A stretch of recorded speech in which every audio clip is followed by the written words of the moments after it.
Assalamualaikum warahmatullahi wabarakatuh. Waalaikumsalam warahmatullahi wabarakatuh. Alhamdulillahi rabbil alamin. Nahmaduhu wa nasta'inuhu wa nastaghfiruh wa na'udzu billahi min syururi anfusina wa min sayyiati a'malina. May yahdihillahu fala mudilla lahu wa may yudlil fala hadiya lahu. Asyhadu an la ilaha illallah wa asyhadu anna Muhammadan abduhu wa rasuluh sallallahu alaihi wasallam wa ala alihi wa ashabihi wa man tabi'ahum bi ihsan ila yaumil qiyamah. Rabbi shrah li sadri wa yassir li amri wa hlul 'uqdatam min lisani yafqahu qawli. Puja dan syukur marilah kita panjatkan kepada Allah Subhanahu wa taala. Salam dan salam semoga tercurah selalu kepada junjungan kita Nabi Muhammad sallallahu alaihi wasallam, kepada keluarga dan para sahabatnya. Hadirin jamaah salat subuh yang berbahagia. Pernahkah kita merasa ketika kita mengharapkan sebuah pertolongan, ketika kita dalam sebuah kesusahan, tiba-tiba ada yang menolong kita? Pernahkah kita merasa, khususnya santri ini, di saat kepepet gak punya uang, kalian gak punya uang jajan, tiba-tiba ada yang ngasih? Gimana perasaan? Seneng kan? Seneng. Gimana perasaan kita di saat semua masalah begitu besar, tiba-tiba ada solusi daripada setiap masalah itu? Allah memberikan segala kemudahannya. Kenapa itu? Itu mungkin hasil daripada apa kebaikan-kebaikan yang kita perbuat. Sekali lagi, mungkin itu hasil daripada kebaikan-kebaikan yang kita perbuat, amal-amal kebaikan yang kita buat untuk orang lain tanpa kita sadari. Artinya apa yang kita lakukan itu semuanya kita lakukan dengan sebuah keikhlasan. Maka di saat kita melakukan sebuah kebaikan itu haruslah ikhlas, haruslah tulus. Apa ikhlas itu? Ikhlas itu adalah murni, tanpa ada harapan apapun dari orang lain. Kita hanya melakukannya hanya kepada Allah Subhanahu wa taala. Apa yang kita lakukan untuk orang lain haruslah dibarengi dengan rasa keikhlasan, tanpa pamrih, tanpa mau dipuji, tanpa apapun, tanpa mengharapkan apapun. Apa yang menjadi kadar untuk menjaga keikhlasan kita? Apa ukurannya supaya kita ini ikhlas atau enggak di dalam melakukan segala sesuatu itu? Kadarnya, ukurannya sebetulnya gampang saja. Ada dalam kehidupan kita sehari-hari. Kita semuanya tiap hari pasti buang air besar kan ya? Ya? Para santri setiap hari? Ya? Jenengan semuanya Bu, pasti tiap hari buang air besar nggih? Maka ikhlas itu harus sama seperti kita buang air besar. Kalau kita buang air besar itu, setelah keluar semuanya kotoran itu, kita harus gembira. Apa semuanya merasa gembira? Pasti senang. Alhamdulillah, tuntas kan gitu ya. Itulah ikhlas. Kita gembira melakukannya. Ada yang tidak gembira ketika BAB? Kebelet banget gitu, kebelet banget, akhirnya lari-lari. Ketika sudah nyampe toilet, kosong, tuntas, gembira kita. Maka itulah ikhlas. Ketika kita melakukan apapun harus kita lakukan dengan sebuah kegembiraan. Dan ketika BAB itu, apa yang sudah keluar itu jangan diharapkan untuk kembali. Apa pernah? Apa pernah itu mengharap untuk kembali? Waduh, tadi warnanya apa ya? Waduh, apa ya? Enggak kan? Tidak kita harapkan untuk kembali. Dan harus kita lupakan yang ketiga itu. apa yang kita keluarkan tadi ketika BAB itu harus kita lupakan. Ada yang ingat-ingat? Ada yang mengingat, waduh tadi Eman habis makan bakso gunung misalnya, bakso yang paling gede. Apakah kita itu mengharapkan dan masih ingat-ingat? Enggak kan? Itulah konsep ikhlas. Jadi yang pertama ketika kita melakukan sebuah amal kebaikan itu harus kita lakukan dengan sebuah kegembiraan. Ketika kita sudah melakukan amal kebaikan itu, jangan harap itu bisa kita kembali dapat apa.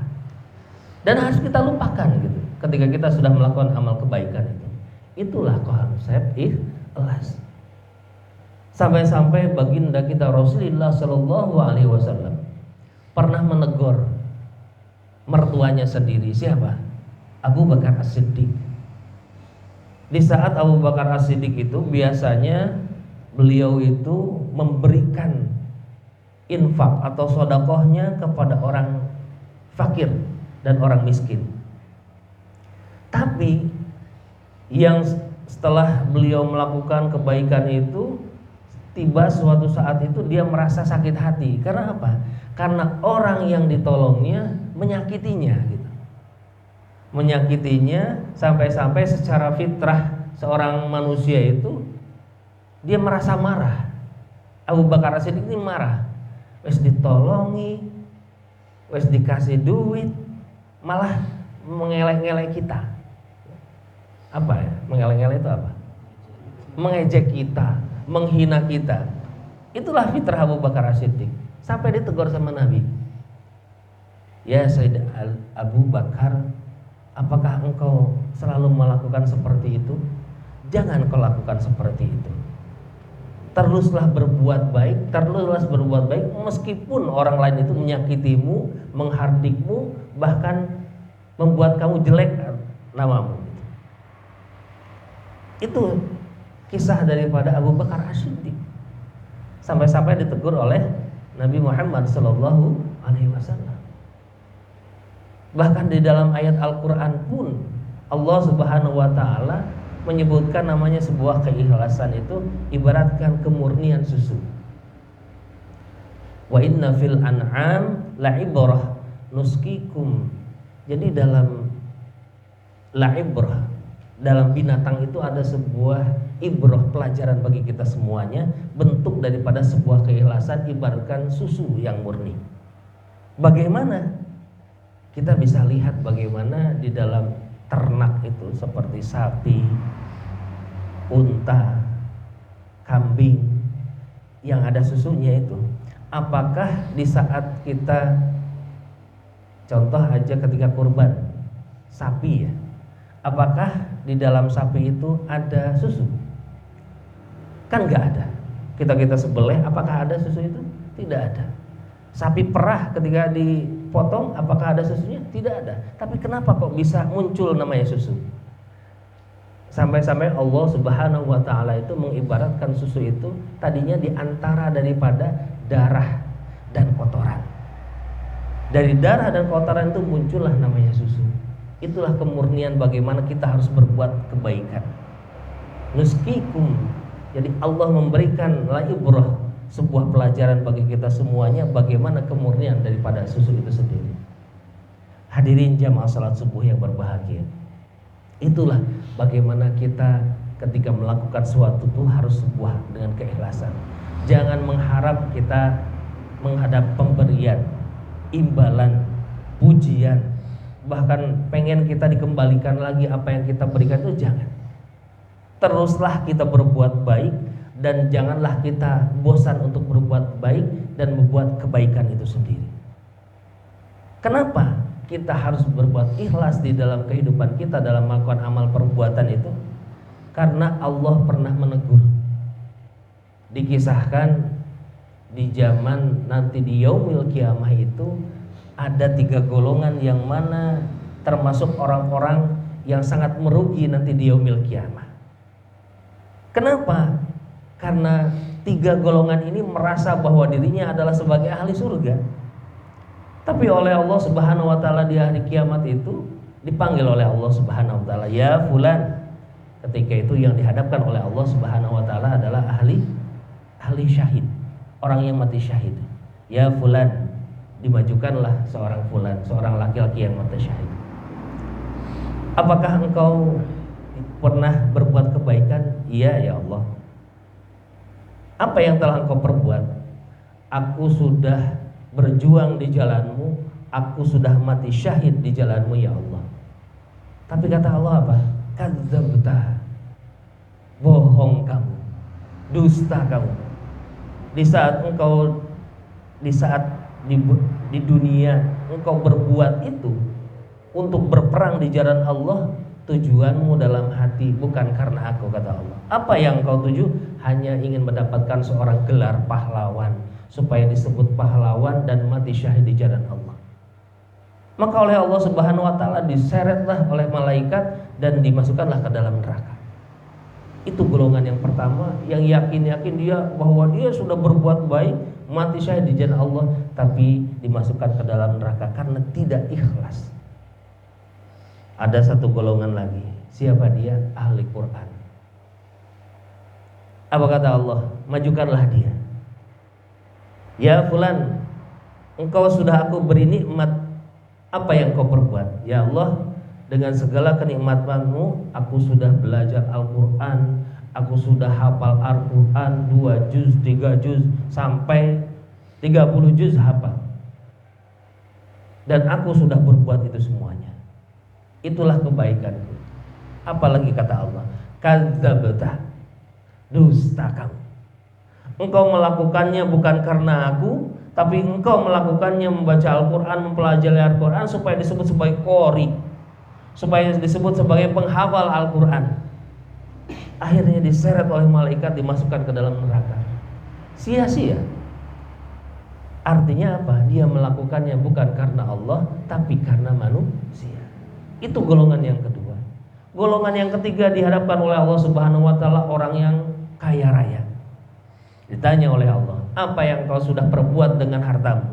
Ya Allah, aku sudah berinfak, aku sudah bersedekah, dan aku sudah keluarkan hampir semua daripada harta-hartaku. Apalagi kata Allah, kadzalta, dusta kamu.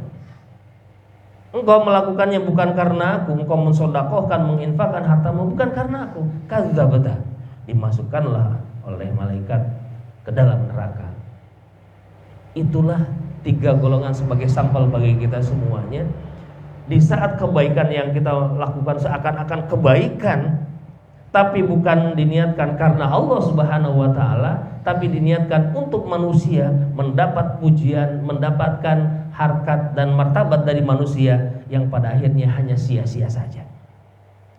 Hadirin jamaah salat subuh yang berbahagia, maka daripada itu teruslah kita jangan bosan berbuat kebaikan, tapi hanya satu, yaitu untuk Allah Subhanahu wa taala. Kita harus serahkan semuanya kepada Allah Subhanahu wa taala dengan segala keikhlasan kita. Maka daripada itu semuanya, di kesempatan yang berbahagia ini, usikum wa nafsi bitaqwallah.